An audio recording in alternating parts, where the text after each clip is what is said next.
Mempertahankanmu. Alfian tertegun. Mengerjapkan matanya beberapa kali. Seolah tak percaya apa yang terjadi. Terima kasih. Ucap Aisyah berkali-kali di dalam pelukannya. Iya. Sama-sama. Alfian terbata. Mendengar sebuah jawaban. Membuat Aisyah langsung tersadar. Dia langsung melepaskan diri dari pelukan sang suami. Kebahagiaan yang membuncah membuatnya tak sadar hingga memeluk suaminya. Badannya gemetar mengingat ini kali pertama dalam hidupnya berada di pelukan seorang laki-laki. Aisyah mundur salah tingkah. Seandainya tak ada cadar menghalangi wajahnya, orang akan tahu jika Aisyah sangat malu karena pipinya yang memerah. Untung saja. Tampaknya yang lainnya tak begitu memperhatikan. Semuanya tampak juga sedang bahagia sujud syukur karena keberhasilan operasi. Alfian juga dengan hatinya yang masih berdegup tak karuan kaget ketika semua kakak iparnya datang dan memeluk mengucapkan terima kasih. Melihat kondisinya yang sudah stabil, Abah dipindahkan ke ruang perawatan. Karena hanya tinggal menunggu pemulihan. Kedua kakak laki-laki Aisyah sudah kembali ke pondok sementara Kak Ahmad masih di sana bersama Umi dan Kak Zainab. Karena malam sudah semakin larut, Aisyah meminta Kak Zainab membawa Umi pulang ke rumahnya. Kondisi kesehatan ibu mereka juga harus diperhatikan. Tak boleh kelelahan karena itu juga bisa membuatnya sakit. Kak Ahmad mengantarkan mereka. Kini hanya tinggal Aisyah sendiri yang menunggu Abah.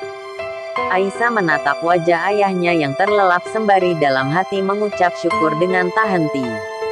Tiba-tiba terdengar suara pintu terbuka. Aisyah melihat suaminya masuk menghampiri mereka.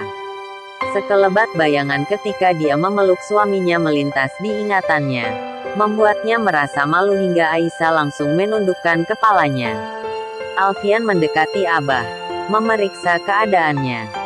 Setelah selesai dia melihat Aisyah yang terus memalingkan wajah darinya. Keadaan Abah sudah cukup stabil.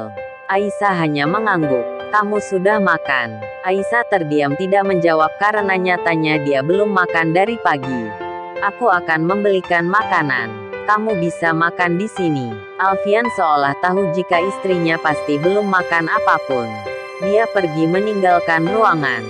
Tak berapa lama, Alfian datang dengan membawa bungkusan di tangannya. Meminta istrinya untuk segera memakannya. Sementara dia langsung pergi meninggalkan ruangan. Apa Anda juga sudah makan?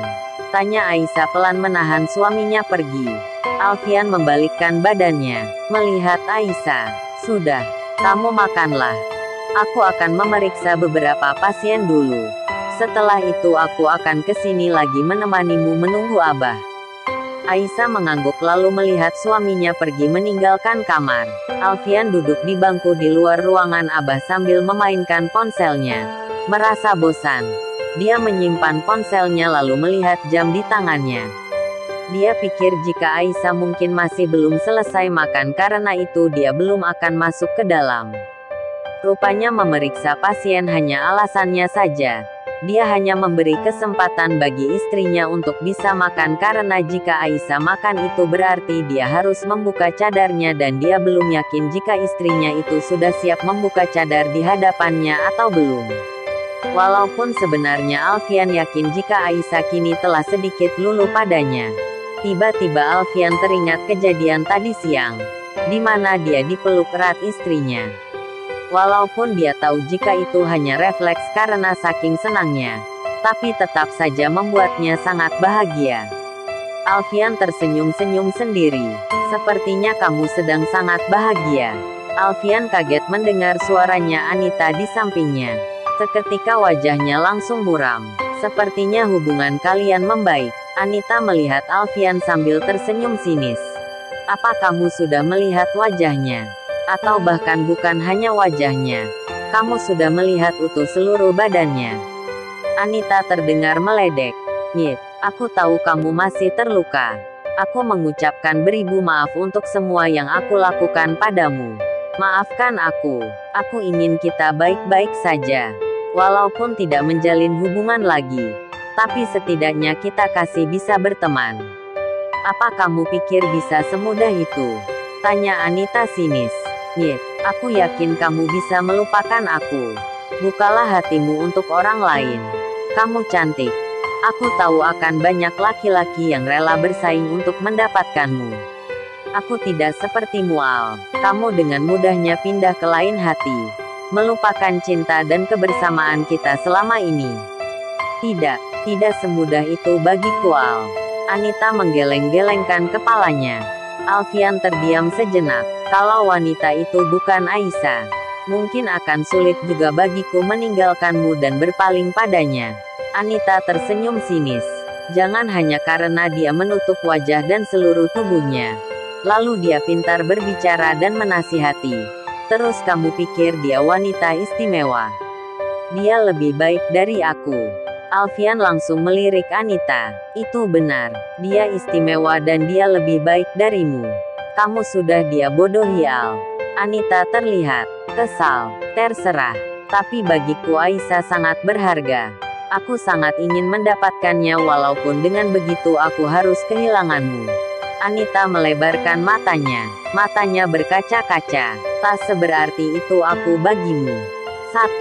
Maafkan aku. Tapi kenyataannya memang seperti itu. Anita berdiri dengan marah. Dan tak akan aku biarkan wanita istimewa dan berhargamu itu dengan mudahnya mengambil kamu dariku. Dan akan kubuat matamu terbuka jika sebenarnya istrimu itu tidak sebaik pikiranmu. Anita pergi dengan marahnya. 3. Alfian langsung memegang kepalanya. Dia lalu melihat pintu di sampingnya. Takut. Jika seandainya Aisyah mendengar semua percakapan dirinya dan Anita. Aisyah terus duduk di samping Abah, membelakangi Alfian yang duduk di sofa. Istirahatlah. Tidurlah di sofa. Biar aku yang jaga Abah. Alfian meminta Aisyah untuk beristirahat. Tidak, saya tidak bisa tidur. Alfian berdiri menghampiri Abah. Kembali memeriksa keadaannya. Abah tidur nyenyak karena aku memberinya obat tidur. Agar bisa lebih banyak beristirahat dan itu bagus untuk pemulihannya. Aisyah mengangguk. Jadi kamu juga istirahatlah. Kalau tidak kamu juga akan sakit. Alfian menatap Aisyah di sampingnya. Aisyah melihat jam dinding yang sudah menunjukkan pukul 10 malam. Saya akan ke masjid mau salat Isya dulu. Aisyah berdiri. Tolong jaga Abah. Alfian mengangguk. Aisyah berpapasan dengan Kak Ahmad yang baru saja datang. Kakaknya bertanya kemana adiknya itu akan pergi. Minta antar oleh suamimu. Masjid di seberang rumah sakit. Lumayan jauh ditambah ini sudah malam. Biar kakak yang jaga Abah. Akhirnya Alfian menemani istrinya. Keduanya berjalan beriringan. Dengan sama-sama terdiam. Kejadian tadi siang rupanya masih membuat keduanya canggung. Apa kabar Dokter Anita? Tanya Aisyah tiba-tiba. Alfian tersentak kaget. Kenapa tiba-tiba menanyakannya? Aisyah tak menjawab. Alfian tampak berpikir. Apa kamu? Alfian tak berani melanjutkan perkataannya. Iya, saya mendengar kalian mengobrol tadi. Maaf, bukan maksud menguping. Tapi suara Dokter Anita cukup keras dan terdengar walaupun sebenarnya saya tidak mau mendengar. Aisyah menghentikan langkahnya melihat Alfian di sampingnya. Mereka telah berdiri di depan masjid yang sepi. Anda tahu, sangat menyakitkan ketika kita dibuat merasa sangat spesial kemarin. Tiba-tiba dibuat merasa tidak diinginkan hari ini.